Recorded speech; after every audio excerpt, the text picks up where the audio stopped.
Pour une fois, il paraît presque futile d'introduire l'objet de ce reportage.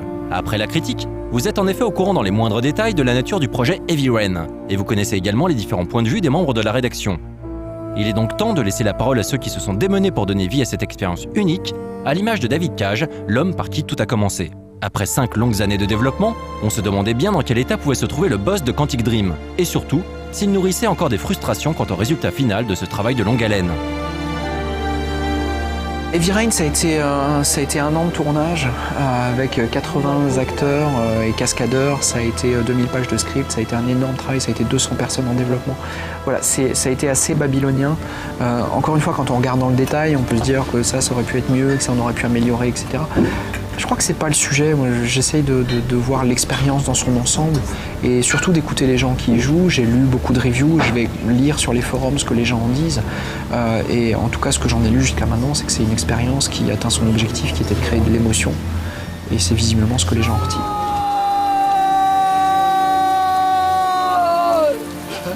David Cage paraissait clairement éreinté par le rythme infernal qu'il a été contraint de mener durant le développement du jeu. Un état de fatigue dont les acteurs ont pu se remettre tranquillement depuis la fin du tournage. Avec le recul, tous ont parlé d'une expérience enrichissante. Mais tous ont également souligné les multiples difficultés rencontrées lors des séances de motion capture. C'était vraiment un brave gosse. La principale différence, c'est que quand on joue en motion capture, on fait en 2 temps le visage et la voix, et dans un deuxième temps le corps. Et dans le cas de Jackie, en 3 temps, le visage, la voix et le corps 3 fois.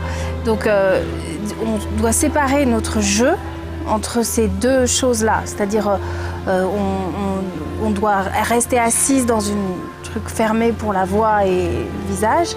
Et ensuite, on fait le corps peut-être un mois après.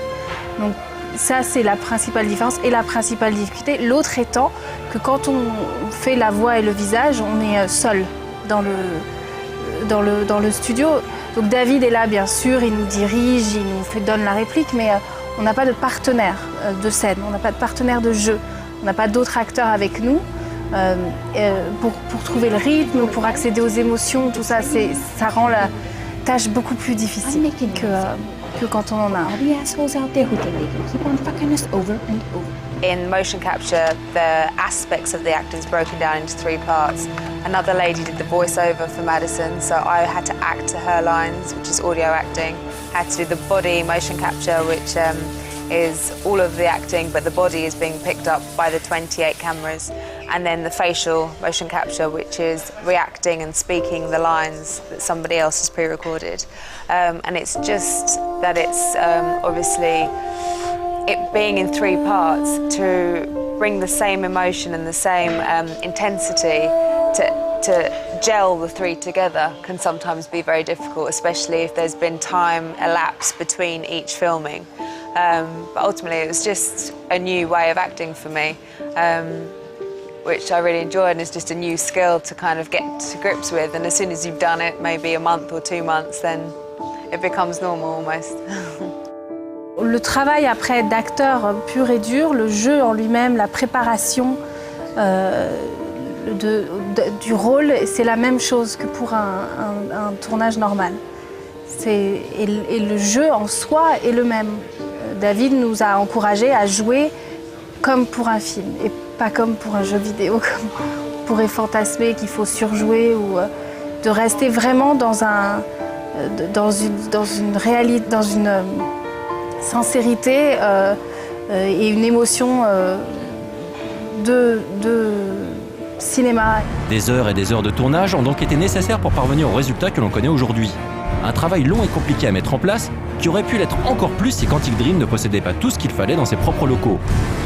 One of the benefits of Quantic Dream is that it's all in-house, so you have the studio in the same building as you have the facial and the sound booth, and then upstairs you've got, on the 1st floor you have the animators are all working there as well.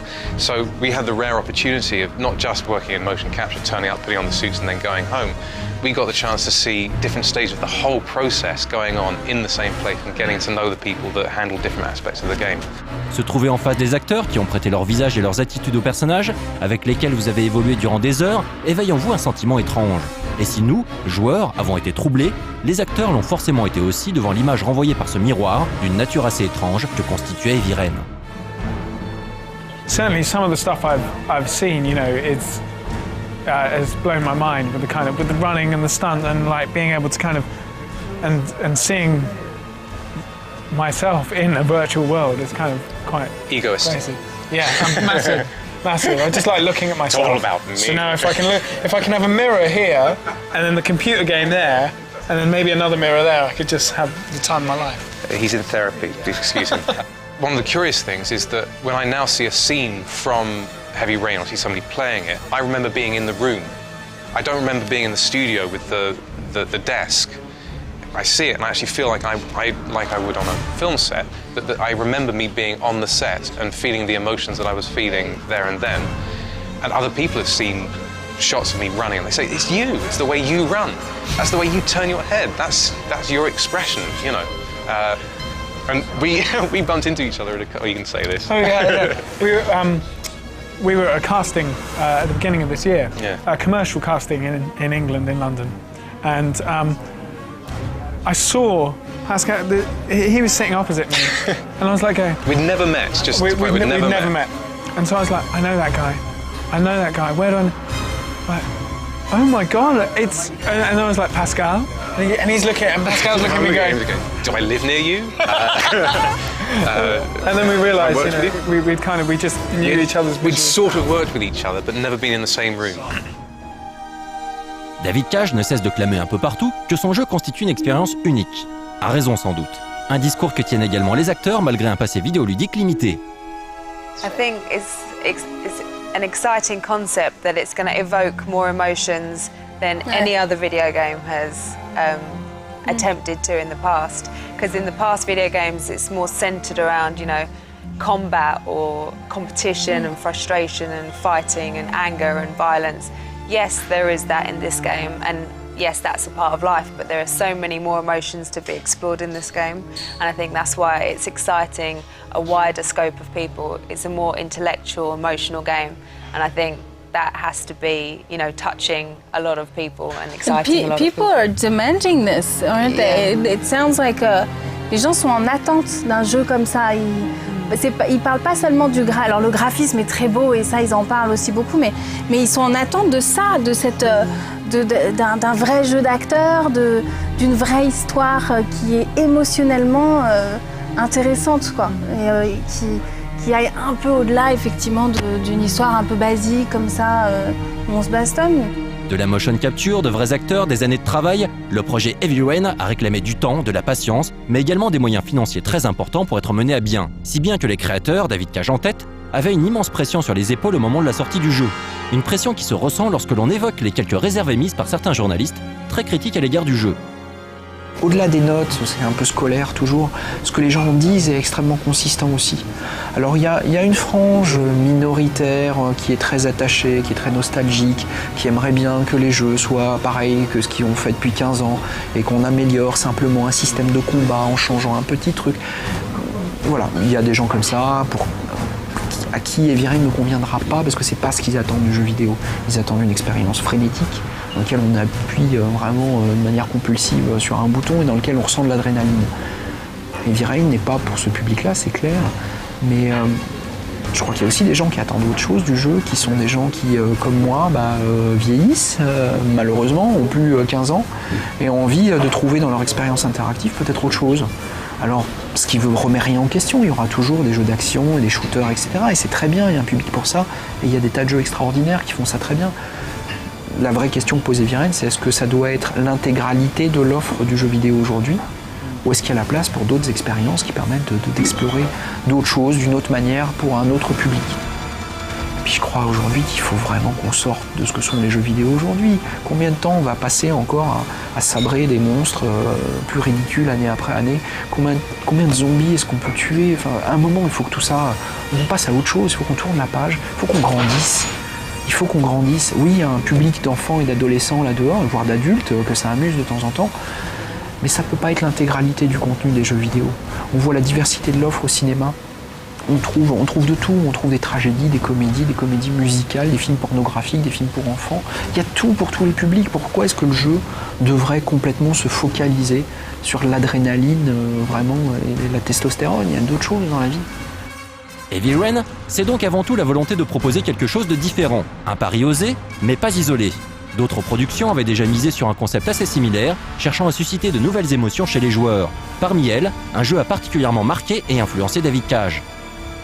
Il y a un jeu que je cite souvent en termes d'émotion qui est Ico. Alors c'est pas très original, tout le monde l'a salué en disant que c'était extraordinaire, mais moi j'étais en pleine réflexion sur Fahrenheit au moment où Ico est sorti et je me posais vraiment la question de savoir si ce type d'expérience était possible. Est-ce qu'il est possible à travers l'interactivité de générer autre chose que de l'adrénaline, du stress, de la peur? Et en fait Ico m'a totalement convaincu d'abord qu'il y avait de l'empathie. Il était possible de déclencher de l'empathie, on ressent vraiment l'envie de protéger cette petite fille un peu tout le long. Et m'a convaincu à travers toute la fin d'Ico qu'il était possible de raconter une histoire et de vraiment déclencher la chair de poule chez le joueur parce que voilà, il a vécu quelque chose d'extraordinaire. Et que quelque part, il n'y avait aucune différence entre l'émotion qu'on peut ressentir dans un film au cinéma ou l'émotion qu'on peut ressentir dans un jeu. Il n'y a pas de différence, ce sont des supports différents, ce sont des expériences différentes. Mais à la fin, ce qu'on peut ressentir est strictement identique. Et le jeu vidéo, c'est focalisé sur ces émotions basiques.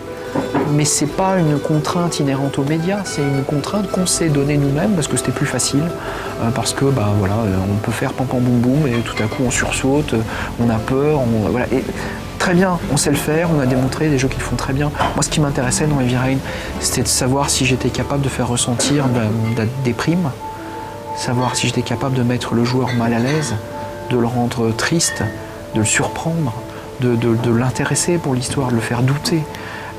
Vraiment de le questionner au-delà de son statut de joueur, de ne pas le traiter juste comme un joueur qui tient un pas, de le traiter comme un être humain, un individu, et de jouer vraiment sur ce qu'il ressent, sur ce qu'il pense. Et voilà, et je crois que Heavy Rain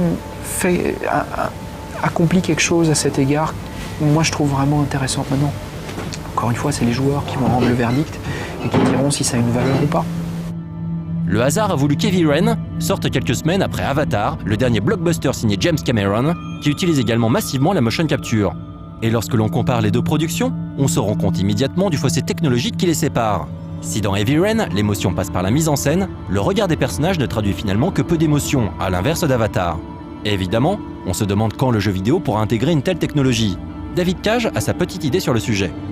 Donc on a des contraintes qui ne sont pas les mêmes, mais quelque part, les fondamentaux, l'approche, l'envie de créer de l'émotion à travers la 3D est finalement assez similaire. Et surtout les méthodes de travail avec les acteurs, la motion capture, sont assez semblables. Maintenant, je pense que jusqu'à ce qu'on atteigne la qualité graphique d'un Avatar en temps réel, je pense qu'on est à une petite dizaine d'années de ça. Quand on regarde en arrière, c'est toujours difficile de comparer, mais je pense qu'on est aujourd'hui en temps réel où le précalculé était il y a une dizaine d'années, à peu près. Je pense qu'il nous faudra maintenant une dizaine d'années pour rejoindre la qualité graphique d'Avatar. Évidemment, pendant ce temps, l'industrie du cinéma aura encore avancé, sera encore 10 ans devant, mais c'est à peu près la courbe qu'on observe et à laquelle on peut raisonnablement s'attendre. Voilà, le moins que l'on puisse dire, c'est que nous avons fait le tour de toutes les questions soulevées par Heavy Rain. Que ce soit au niveau du studio de développement ou de la rédaction, tout le monde a eu la parole.